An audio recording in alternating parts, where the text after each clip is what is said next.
Всем привет! Сегодня готовим суп с сырными шариками. Такой суп – отличный способ разнообразить список домашних первых блюд. Нежный вкус супа станет прекрасной альтернативой уже имеющимся в ассортименте супам. Поставим вариться любой бульон, у меня куриный, солим 1/2 столовой ложки. Сразу начинаем готовить сырные шарики. Любой сыр натрем на мелкой терке, добавим 1 яйцо. Добавим 50 грамм сливочного масла, слегка растопленного в микроволновке.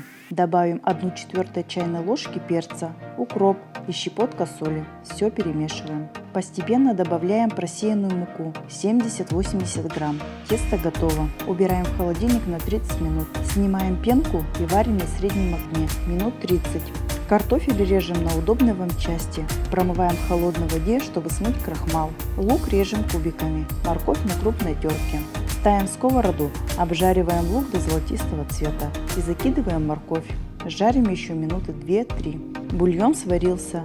Вынимаем мясо. Закидываем картофель, лук и морковь. С момента закипания варим 15 минут. Подготовим сырные шарики. Достаем из холодильника и катаем шарики по 5 грамм. Отпускаем к готовым овощам и варим минут 10. Отделяем мясо от костей.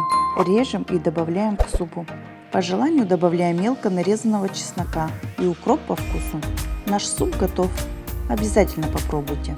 Приятного аппетита! Пока-пока!